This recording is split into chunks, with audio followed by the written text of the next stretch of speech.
ಇವತ್ತು ನಾನೊಂದು ಹೇಳಿರುವಂತಹ ಈ ಮನೆ ಮದ್ದಿದೆಯಲ್ಲ, ಇದನ್ನ ನೀವು ಸೇವಿಸೋದ್ರಿಂದ ನಿಮಗೆ ಯಾವುದೇ ಕಾರಣಕ್ಕೆ ಹಾರ್ಟ್ ಅಟ್ಯಾಕ್ ಆಗದೇ ಇರೋ ರೀತಿಯಲ್ಲಿ ನೀವು ನಿಮ್ಮ ಜೀವನವನ್ನು ನಡೆಸಬಹುದು. ವಿಡಿಯೋನ ಸಂಪೂರ್ಣವಾಗಿ ನೋಡಿ, ಅದೇ ರೀತಿಯಲ್ಲಿ ಟ್ರೈ ಮಾಡಿ ಕೂಡ.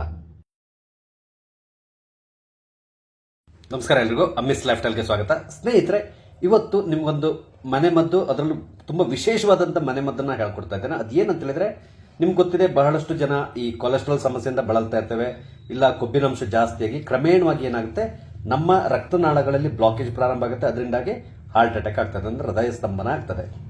ನೀವು ಹೊರಗಡೆಯಿಂದ ನೋಡಿ ತುಂಬಾ ಫಿಟ್ ಆಗಿ ಕಾಣಿಸ್ತೀರಾ, ಆದ್ರೆ ಒಳಗಿಂದೊಳಗಡೆನೆ ನಮ್ ಬ್ಲಾಕ್ ಆಗೋದು ನಮ್ಗೆ ಗೊತ್ತಿರಲ್ಲ. ಆ ರೀತಿಯಾಗಿ ಏನಾಗುತ್ತೆ, ನಾವು ನಿಮ್ಗೆ ಗೊತ್ತಿದೆ, ಸಾಮಾನ್ಯವಾಗಿ ನಾವು ಮಧ್ಯದಲ್ಲಿ ಡಾಕ್ಟರ್ ಹತ್ರ ಹೋಗಿ ಟೆಸ್ಟ್ ಮಾಡೋದು ಈ ತರ ಮಾಡೋದಿಲ್ಲ. ಯಾಕಂದ್ರೆ ನಮ್ಗೆ ನಾವು ಚೆನ್ನಾಗಿದ್ದೇವೆ ಅಂತ ತಿಳ್ಕೊಂಡಿರ್ತೇವೆ. ಹಾಗಾಗಿ ನಾವು ಬೇಕಾಬಿಟ್ಟಿಯಾಗಿ ತಿಂತೇವೆ, ಈ ಫ್ರೈ ಮಾಡಿರುವಂತಹ ಅಂಶಗಳನ್ನ ಜಾಸ್ತಿ ತಿಂತೇವೆ. ಇದೆಲ್ಲದರಿಂದಾಗಿ ನಮ್ಮ ರಕ್ತನಾಳಗಳಲ್ಲಿ ಕೊಬ್ಬಿನ ಶೇಖರಣೆ ಜಾಸ್ತಿ ಆಗ್ತಾ ಹೋಗುತ್ತದೆ, ಹಾರ್ಟ್ ಅಟ್ಯಾಕ್ ಆಗ್ತದೆ. ಈ ಹಾರ್ಟ್ ಅಟ್ಯಾಕ್ ಆದಾಗ ನಾವು ಏನು ಮಾಡ್ಲಿಕ್ಕಾಗಲ್ಲ. ಇದನ್ನ ನಾವು ತಪ್ಪಿಸ್ಲಿಕ್ಕೆ ಒಂದು ಅದ್ಭುತವಾದ ಮನೆ ಮದ್ದನ್ನು ನಾನು ಹೇಳ್ತಾ ಇದ್ದೇನೆ. ಇದನ್ನ ಮಾಡ್ಲಿಕ್ಕೆ ನಿಮ್ಗೆ ಬೇಕಿರೋದು ಕೇವಲ ಮೂರೇ ಇಂಗ್ರೀಡಿಯೆಂಟ್: ಶುಂಠಿ, ವಿಳ್ಯದೆಲೆ ಅಥವಾ ಬೀಟಲ್ ಲೀವ್ಸ್ ಅಂತ ಹೇಳ್ತೀರಾ, ನಂತರ ಬೆಳ್ಳುಳ್ಳಿ. ಇಷ್ಟು ಮಾತ್ರ ಬೇಕಿರೋದು. ಬನ್ನಿ ಇದನ್ನ ಮಾಡೋದು ಹೇಗೆ ಅಂತ ಹೇಳ್ತಾರೆ. ತುಂಬಾ ಸಿಂಪಲ್. ಫುಲ್ ವಿಡಿಯೋನ ನೋಡಿ, ನಿಮ್ಗೆ ತುಂಬಾ ಹೆಲ್ಪ್ ಆಗುವಂತ ವಿಡಿಯೋ ಇದು. 3 ನಾಟಿ ವೀಳ್ಯದೆಲೆ ನಾನು ತಗೊಂಡಿದ್ದೇನೆ. ನೀವು ನಾಟಿ ಎಲೆ ಸಿಕ್ಕಿದ್ರೆ ತಗೊಳ್ಳಿ, ಇಲ್ಲಾಂದ್ರೆ ಬೇರೆ ವೀಳ್ಯದೆಲೆ ತಗೊಂಡ್ರು ಅಡ್ಡಿಲ್ಲ. ನಾಟಿ ಆದ್ರೆ ತುಂಬಾ ಒಳ್ಳೇದು. ನಂತರ ಒಂದು ಚಿಕ್ಕ ಪೀಸು ಶುಂಠಿ, ನಾನೊಂದು ಹೆಚ್ಚು ಕಡಿಮೆ 1/4 ಇಂಚು ಶುಂಠಿ ಪೀಸ್ನ ತಗೊಳ್ಳಿ, ಅದ್ರ ಸಿಪ್ಪೆನ ತೆಗೆದು ತಗೊಳ್ಳಿ. ಹಾಗೆ ಒಂದು 5 ಬೆಳ್ಳುಳ್ಳಿನ ತಗೊಳ್ಬೇಕು, 5 ವೇಸಲು ಬೆಳ್ಳುಳ್ಳಿ. ಇದು ಸಿಪ್ಪೆನ ತೆಗೆದು ತಗೊಳ್ಳಿ. ವೀಳ್ಯದೆಲೆ ಚೆನ್ನಾಗಿ ತೊಳ್ಕೊಂಡಿರ್ಬೇಕು. ಈಗ ಇದನ್ನೆಲ್ಲವನ್ನು ನೀವು ಒಂದು ಕುಟ್ಟಾಣಿಗೆ ಹಾಕ್ಬಹುದು, ಇಲ್ಲಾಂದ್ರೆ ನೀವು ಮಿಕ್ಸಿಯಲ್ಲಿ ಕೂಡ ಇದನ್ನ ಕಡ್ಕೋಬಹುದು. ನಾನು ಕುಟ್ಟಾಣಿಯಲ್ಲಿ ಕುಟ್ತಾ ಇದ್ದೇನೆ. ಕ್ಲೀನ್ ಆಗಿ ಇದನ್ನ ನಾವು ಕುಟ್ಟಿ ಒಂದು ರೀತಿ ಪೇಸ್ಟ್ ಟೈಪ್ ಮಾಡ್ಕೋಬೇಕು. ಈ ತರ ನಾನು ಗುದ್ದಿ ಇದನ್ನ ಒಂದು ರೀತಿ ಪುಡಿ ಮಾಡ್ಕೊಂಡಿದ್ದೇನೆ. ಇದಕ್ಕಿಂತ ಚಿಕ್ಕದಾಗಿ ಬೇಕಾದ್ರೂ ನೀವು ಗುದ್ಕೊಳ್ಬಹುದು, ಪರವಾಗಿಲ್ಲ. ಇಲ್ಲಾಂದ್ರೆ ನೀವು ಮಿಕ್ಸಿಯಲ್ಲಿ ಗ್ರೈಂಡ್ ಕೂಡ ಮಾಡ್ಕೋಬಹುದು. ಇದನ್ನ ಈಗ ಹೇಗೆ ತಗೊಳ್ಳೋದು ಅಂತ ಹೇಳ್ಕೊಂಡು ನಾನು ಹೇಳ್ತೇನೆ.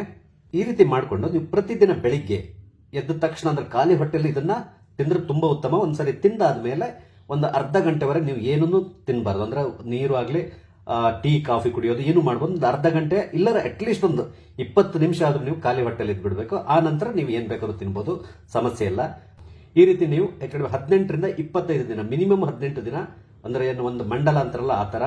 ಅದಾದ್ಮೇಲೆ 25 ದಿನ, ಮ್ಯಾಕ್ಸಿಮಮ್ 25 ದಿನದವರೆಗೆ ನೀವು ಇದನ್ನ ತಿಂತಾ ಬಂದ್ರೆ ನಿಮ್ಮ ಹೃದಯದ ನಾಳಗಳು ಅಂತ, ಅಥವಾ ನಮ್ಮ ದೇಹದಲ್ಲಿರುವಂತಹ ಎಲ್ಲಾ ರಕ್ತನಾಳಗಳಲ್ಲಿ ಕೊಬ್ಬಿನ ಅಂಶ ಏನಾದ್ರು ಶೇಖರಣೆ ಆಗಿದ್ರೆ ಅದು ಕ್ರಮೇಣ ಕಮ್ಮಿ ಆಗ್ತಾ ಬರ್ತದೆ.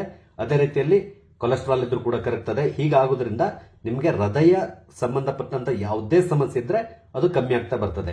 ಅದಕ್ಕೂ ಮೊದಲು ಮುಖ್ಯವಾಗಿ ನಿಮ್ಗೆ ಹೇಳ್ತೇನೆ, ಹಾರ್ಟ್ ಅಟ್ಯಾಕ್ ಅಂತೂ ಖಂಡಿತವಾಗಿ ಆಗಲ್ಲ. ಇದನ್ನ ಹೇಳಿರೋದು ಒಬ್ರು ಆಯುರ್ವೇದಿಕ್ ಡಾಕ್ಟರ್ ಹೇಳಿರೋದು, ಅದನ್ನ ನಾನು ನಿಮ್ ಜೊತೆ ಶೇರ್ ಮಾಡ್ಕೋತಾ ಇದ್ದೇನೆ. ಇದರಲ್ಲಿ ನಿಮ್ಗೆ ಯಾವುದೇ ರೀತಿಯ ಸೈಡ್ ಎಫೆಕ್ಟ್ಸ್ ಆಗುವಂತ ಅಂಶ ಯಾವುದೂ ಇಲ್ಲ. ಹಾಗಾಗಿ ನೀವು ಧೈರ್ಯದಿಂದ ತಗೊಳ್ಬಹುದು.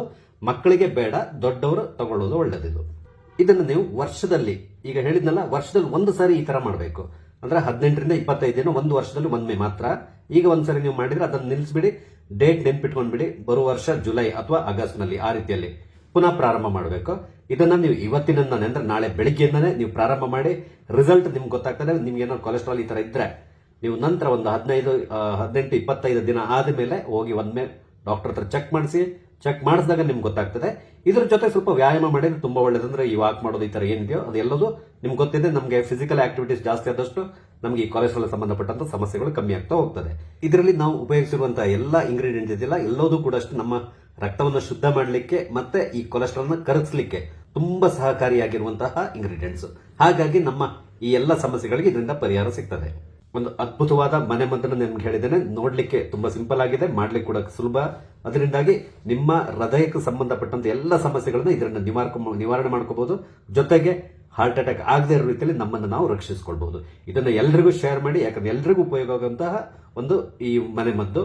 ನಿಮಗೆ ನನ್ನ ಈ ವಿಡಿಯೋ ಇಷ್ಟ ಆಗಿದ್ದಲ್ಲಿ ದಯವಿಟ್ಟು ಲೈಕ್ ಮಾಡಿ, ಶೇರ್ ಮಾಡಿ. ಹಾಗೆ ಇಲ್ಲಿವರೆಗೆ ನೀವು ನನ್ನ ಚಾನಲ್ ಸಬ್ಸ್ಕ್ರೈಬ್ ಮಾಡಿಲ್ಲ ಅಂದ್ರೆ ದಯವಿಟ್ಟು ಸಬ್ಸ್ಕ್ರೈಬ್ ಮಾಡಿ. ನಾನು ಹಾಕುವಂತ ಎಲ್ಲ ವಿಡಿಯೋಗಳನ್ನು ನೋಡಿ ನನಗೆ ಸಪೋರ್ಟ್ ಮಾಡಿ. Thank you.